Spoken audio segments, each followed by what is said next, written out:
Hi, I'm Ivy. I am Malank. I'm Ariane. My name is Chloe.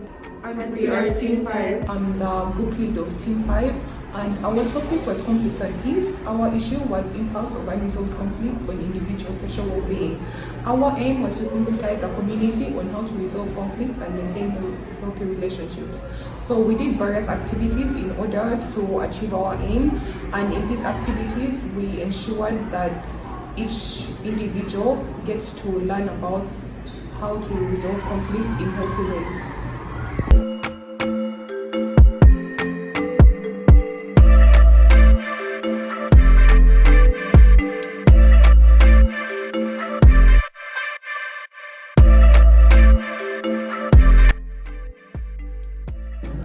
The first question is how unresolved conflict affects an individual.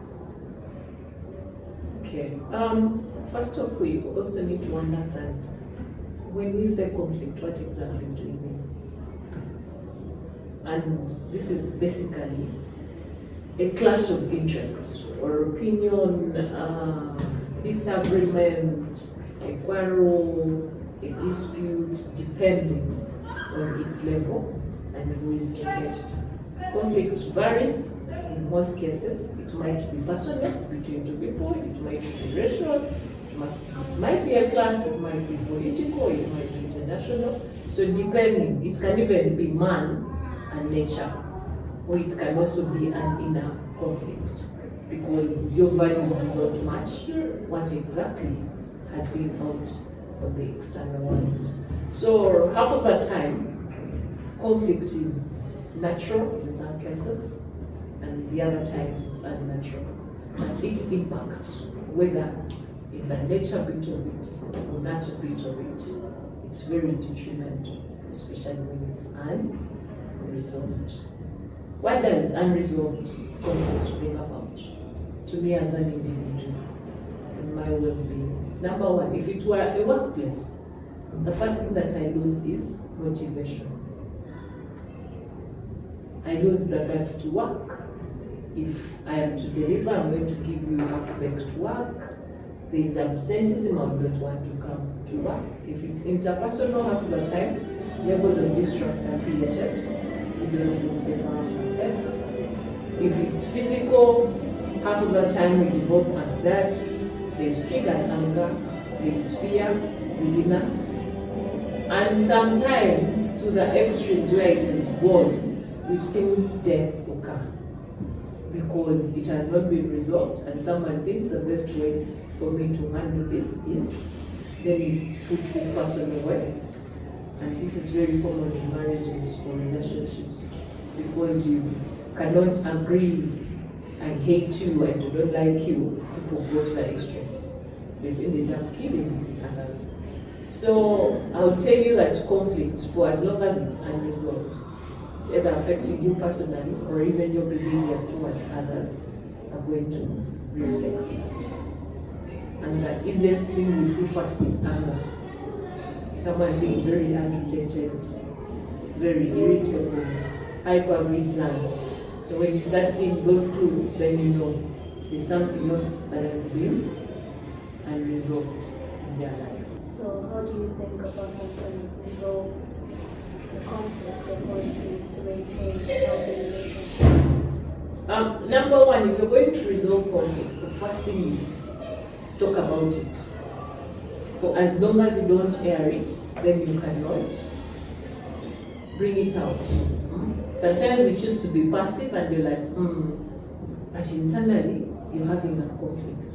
It's eating you up and different modes are being created. So the first thing is to talk it out.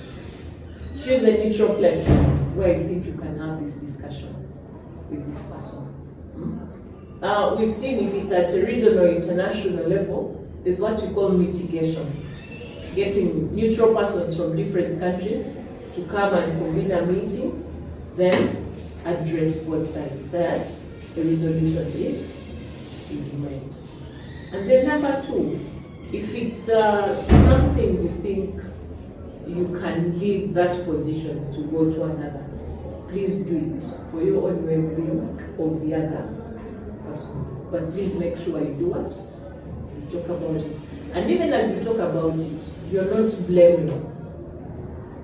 Check out where exactly is the problem. You're going to address the problem. Before you tell the other person, you made me feel this way, you made me feel irritated, say, when you did A, B, C, D, that you're addressing the behavior and not your feelings first.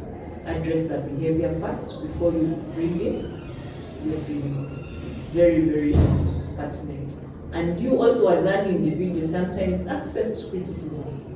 Criticism is healthy, especially if it's constructive. Some of us get inner anger because we must be right all the time. It's either our opinion or not anyone else. It's very healthy to accept constructive criticism. So, but the first core step is talking it out. Say out what exactly it is. These things of fighting and things like that, that's the last bit to eat because you've not expressed what exactly is the problem. Find a neutral person that can mitigate the situation. I believe you can do it on your own. Accept criticism. That is how we grow. Okay? There is no autonomy to opinion or understanding.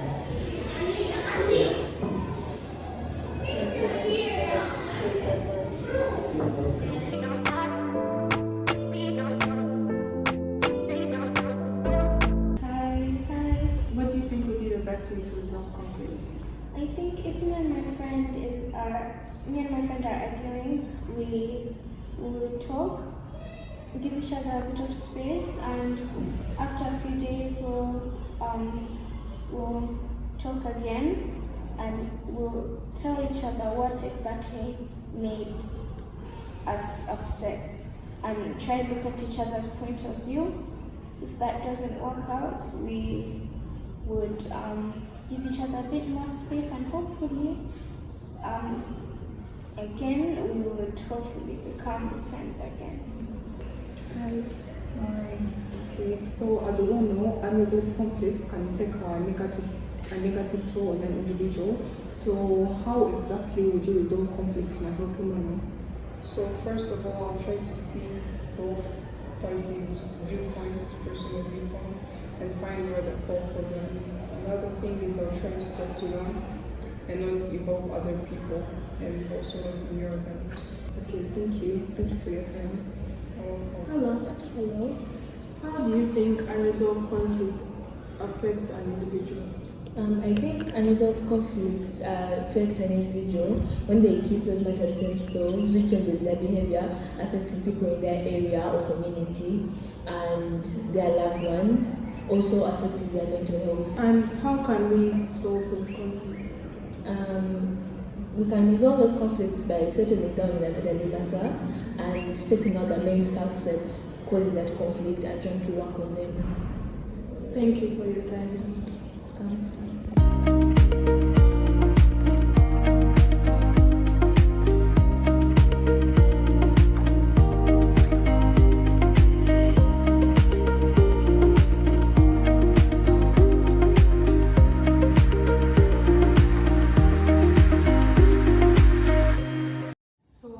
During the process of compiling our outcome, we taught various classes. In these interactions with the classes, we taught the students on what conflict is. We taught them the various types of conflicts and the steps to resolve conflict. Good morning, class. Today we met our debate, and the motion is it's better to be good at academics and sports. So we'll have the affirmative side and the opposite side. So you could have two. Good afternoon, my name is Ariana and I'm on the affirmative side of the motion that states that academics is better than sports. I strongly believe that academics is better than sports because it's much easier to get into university with academics than it is with sports. And with sports, it's much easier to get injured due to there being a lot of contact and a lot of aggression between players.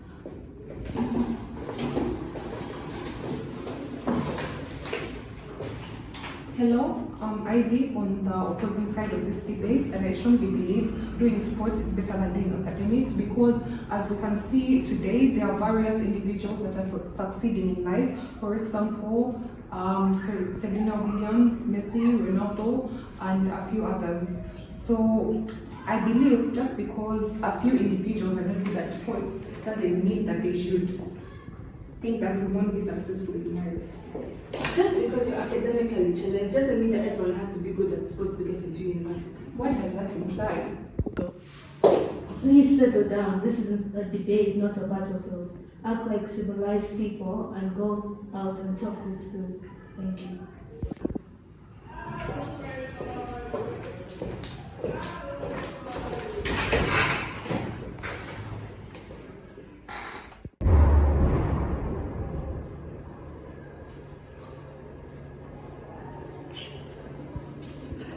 Conflict shouldn't be ignored, but rather dealt with appropriately and healthily to maintain good relations between people. Here are some various ways that people came up with to resolve conflict. Avoiding confrontation. Failure to listen to other people's point of views. Backbiting people. Completely shutting down. Work towards understanding what's troubling the other person. Listen carefully. Be assertive. Choose the right time to talk to that person. We put up a banner with a quote explaining how conflict should be resolved, and we took pictures of people interacting and reading the quote.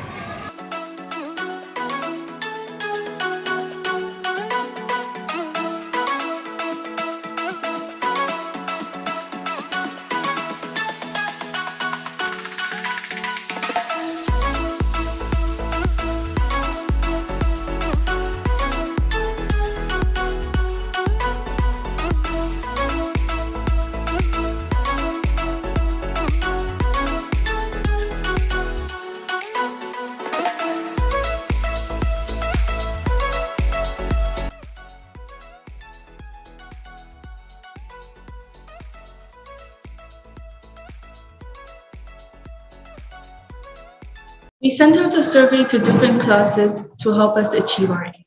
In this survey, the questions are ranging from if a person has ever been in conflict, how they reacted to this conflict, and how unresolved conflicts can affect an individual's relationship with others. Here are the results we have from that survey. From the first question, have you ever been in conflict? Everyone said that yes, they've been in conflict. From the second one, how did they resolve conflict? Most people resorted to talking to a person, as you can see, and the least amount of people resorted to talking to an adult for guidance. How does unresolved conflict affect an individual? Most people say that it affects their social life, while the least amount of people say that it excites a person. How do you think unresolved conflict would affect a person's relationship? Overall, most of the responses from people on how they think unresolved conflicts would affect a person's relationship with others show that the longer the conflict remains unresolved, it puts a strain on an individual's relationship with others. And for the question, how would you resolve conflict to maintain healthy relationships? Overall, most of the responses, again, from people on how they would resolve conflict to maintain healthy relationships are good. By good, I mean that they would rather strive to talk to the person rather than ignoring them or showing them bad faces, or instead resorting to fighting. And that is the end of the survey. Thank you for having us. After carrying out these various activities, we as a team were able to work together to sensitize the community about maintaining healthy relationships and resolving conflict. Moreover, we learned and developed a better understanding about our topic.